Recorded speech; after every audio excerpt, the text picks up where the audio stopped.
नमस्कार मित्रांनो, स्वागत आहे तुमचं सर्वांचं आवडतं युट्यूब चॅनल महाराष्ट्राची परंपरा आणि संस्कृती. मी आज आलो मौजे धोंडेवाडी, तालुका खटाव, जिल्हा सातारा या ठिकाणी. दिनांक 19 एप्रिल 2026 रोजी मायनी फाटीवरती भव्य दिव्य यात्रेचं एक पारंपरिक मैदान आहे. एक आदत एक बैल मैदान. त्या मैदानाचा आढावा घेण्यासाठी आपल्यासोबत यात्रा कमिटी ग्रामस्थ मंडळ धोंडेवाडीकर उपस्थित आहेत. एकंदरीत जाणून घेऊ कसं नियोजन आहे. नमस्कार. नमस्कार. काय सांगाल, यात्रेचं आपलं मैदान आहे, कसं नियोजन आहे यावर्षी मैदानाचं?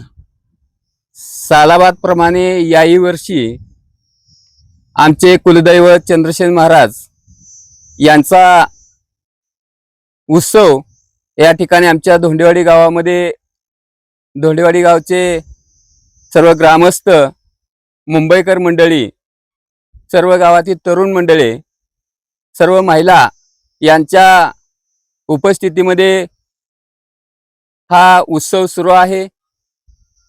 14/4/2026 रोजी या ठिकाणी आमच्या गावामध्ये चंद्रसेन महाराजांच्या यात्रेनिमित्त सासनकाठी आणि पालखी सोहळा या ठिकाणी सर्व ग्रामस्थांच्या माध्यमातून सर्वांच्या उपस्थितीमध्ये काल पार पडला. अतिशय मंगलमय वातावरणामध्ये हा सोहळा कालच्या दिवसामध्ये संपन्न झाला. आज 16 तारीख आहे.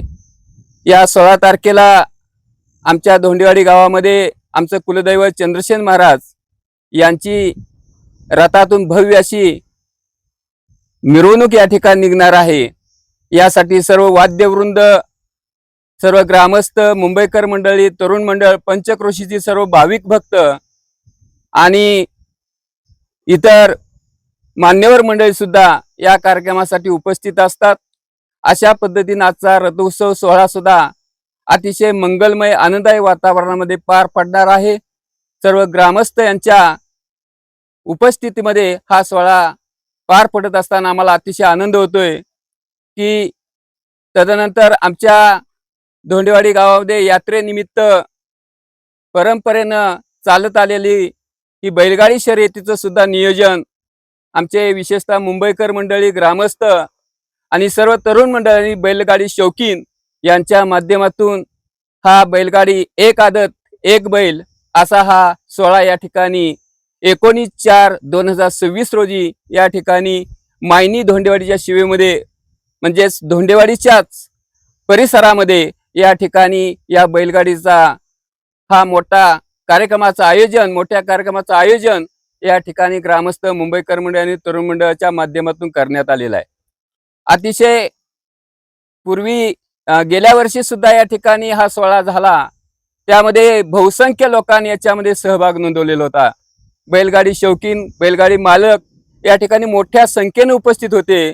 कुठलंही गालबोट न लागता अतिशय आनंदमय वातावरणामध्ये हा बैलगाड्याचा सोहळा सुद्धा आमच्या तरुण बांधवांच्या मदतीनं अतिशय चांगल्या पद्धतीने संपन्न झालेला होता. यामध्ये विशेषतः जे बैलगाडी शौकीन आहेत किंवा बैलगाडीचे मालक आहेत त्यांनाही आम्ही आमच्या ग्रामस्थांच्या माध्यमातून ज्या सुविधा देण्यात आलेल्या होत्या त्या अतिशय चांगल्या पद्धतीच्या सुविधा दिलेल्या होत्या. विशेषतः या ठिकाणी त्यांना पाण्याची सुविधा किंवा बैलगाडीचं जे मैदान आहे त्यावरती कुठल्याही प्रकारे एकही खडा नाही. कारण बऱ्याच वेळा हे बैलगाडीचे मालक इथं येऊन गेलेले आहेत. त्यांना हे धोंडेवाडीचं मैदान काय आहे हे त्यांनी स्वतः पाहिलेलं आहे आणि त्यामुळे मोठ्या संख्येनं इथं या ठिकाणी या परिसरामध्ये, तालुक्यामधून, जिल्ह्यामधून अनेक ठिकाणाहून या ठिकाणी या बैलगाडीचे मालक इथं बैलगाड्या घेऊन येतात आणि चांगल्या पद्धतीनं या ठिकाणी त्या बैलांचं असणारं जे कौशल्य आहे, जी कला आहे ती सर्व या बैलगाडी शौकीनांना पाहायला मिळते. त्यांनाही त्याचा आनंद होतो. आणि हे मैदान जे आहे ते आम्ही गावाच्या नावासाठी केलेलं आहे. परंपरेने या ठिकाणी नाव आम्हाला गावाचं कमवायचं आहे. आम्हाला याच्यामध्ये पैसा नाही कमवायचा. तर या माध्यमातून जास्तीत जास्त बैलगाडी मालक इथं येतील आणि आम्हाला या ठिकाणी या कार्यक्रमाची शोभा वाढवण्यासाठी मदत करतील हे निश्चित आहे. आम्ही त्यांच्या पाठीशी आहोत. त्यांना कोणत्याही गोष्टीची उणीव या आमच्या धोंडेवाडी ग्रामस्थांच्या किंवा मुंबईकरांच्या किंवा यात्रा कमिटीच्या माध्यमातून कुठलीही उणीव भासून देणार नाही याची आम्ही खात्री देतो. नक्कीच मित्रांनो, बघा बैलगाडी मालक सरांनी भरपूर असं म्हणजे संक्षिप्त स्वरूपात एकदम सारांश पद्धतीने त्यांनी सर्व माहिती दिली. यात्रेचं स्वरूप असेल, बैलगाडी परंपरा असेल. मित्रांनो, मैदान हे होत असतात यात्रेची. त्यांनी थोडक्यात सांगितलं की नावासाठी मैदान आहे, की पैसे कमवाय मैदान नाहीत. बरं, आता मैदानात येतो आपण. मैदान अखिल भारतीय बैलगाडी संघटने नियमानुसार होणार का? हा, जे हे मैदान आहे ती गावातील आमच्या तरुणांची असणारी कमिटी आणि त्याचा जो संघ आहे अखिल भारतीय संघ बैलगाडी शर्यतीचा अखिल भारतीय जो संघ आहे त्या संघाच्या नियमानुसार किंवा शासनाने जे काही नियम घालून दिलेले आहेत त्या नियमानुसारच इथे या ठिकाणी सर्व गोष्टी अवलंबल्या जातील. याच्या व्यतिरिक्त पाहुणा रावळा किंवा जवळचा नातेवाईक असा कुठलाही इथं भेदाभेद केला जाणार नाही. आम्ही अतिशय परिपूर्ण अशा तयारीने इथे उभे आहोत. तुम्हाला कोणत्याही गोष्टीची उणीव भासणार नाही.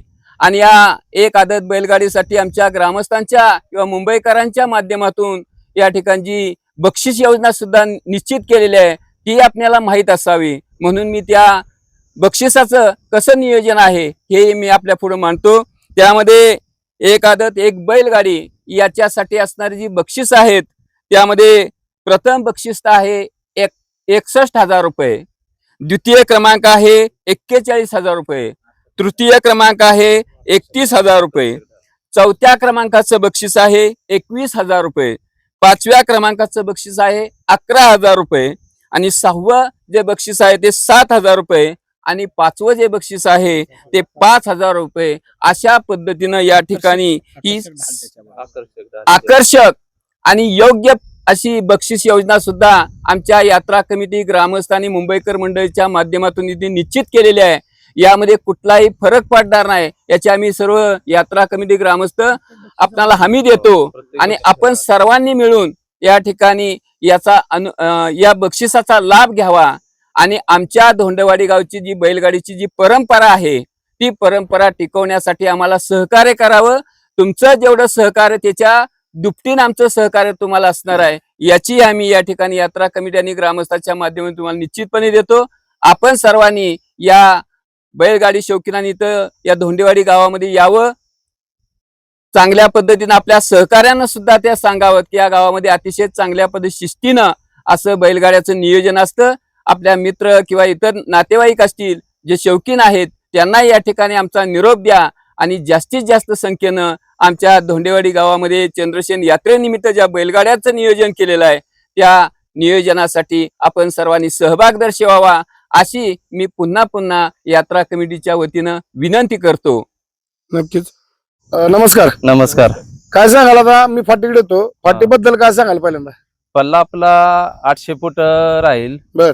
आणि कुठलीही अडचण नाही, इथं काय वीर नाही काय नाही, मायनी फाटीवरती मैदान आहे. नक्कीच.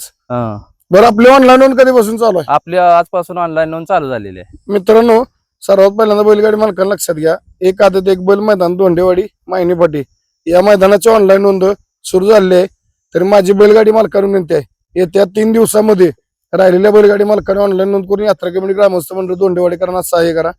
बरंच आता म्हणजे बोलण्यासारखं नाही, सगळं सविस्तर या ठिकाणी माहिती दिली आहे. जवळजवळ 9 मिनिटाची मुलाखत झाली. मला काय प्रश्न विचारायला लागलेच नाही, कारण अनुभवी लोक आहेत आणि अनुभवी लोक असल्यामुळे जास्त विचारायला लागत नाही. त्यांनी सगळं यात्रेचं स्वरूप असेल, मैदानाचं बक्षिसाची रूपरेषा, बरेच प्रश्न राहिला. गाडी कमी जास्त आली, बक्षीस सगळी रिसर देणार का? गाडी किती बी कमी जास्त जरी आली तरी जी बक्षीस आम्ही सांगितलेलं त्यात कुठलाही फरक पडणार नाही. बरं, ओळख वशिला पाहुणरावळा ओळख वशिला पाहुणा रावळा इथं काय चालणार नाही. बरं, फायनलच्या 7 बैलगाडी मालकांना जी रक्कम आणि मानाची आली असणार का? हो. बघा मित्रांनो, यात्रेचं मैदान म्हणलं की या ठिकाणी लक्षात घ्या, पहिली गोष्ट ते बक्षीस आणि बक्षिसापेक्षा महत्वाचं म्हणजे असते मानाच्या डाली. तर धोंडेवाडी आदत बैल मैदानामध्ये या ठिकाणी फायनलच्या 7 बैलगाडी मालकांना मानाची डाल आणि रोख रक्कम जी बॅनरवरती आहे या ठिकाणी देऊन सन्मानित केलं जाईल. यात्रेचं पारंपरिक मैदान आहे. माझी बैलगाडी मालकांना विनंती आहे, कुठल्या आपण बळी न पडता येत्या 19 तारखेला मोठ्या संख्येने उपस्थित राहून या धोंडेवाडीकरांच्या आदत बैल मैदानात शोभा वाढवा. फाटी आपल्याला माहिती आहे, मायनी फाटी कसली अडचण नाही. पल्ला 800 फूट ठेवला आदतच्या हिशोबावरती, आजूबाजूला काय अडचण नाही. फक्त उन्हाळ्याचे दिवस आहेत, लवकरात लवकर नोंद करा आणि यात्रा कमिटी ग्रामस्थांना सहकार्य करायचे. पुन्हा एकदा जाता माझी सर्व बैलगाडी मालकांना विनंती, येत्या 19 तारखेला या धोंडेवाडी आदत बैल मैदानाची ऑनलाईन नोंद करून यात्रा कमिटी ग्रामस्थांना सहकार्य करा. एवढं बोलतो आणि म्हणतो धन्यवाद. जय हिंद, जय महाराष्ट्र, जय जिजाऊ, जय शिवराय. बाळूमामांच्या नावानं चांग भले. नावाने चांग भले.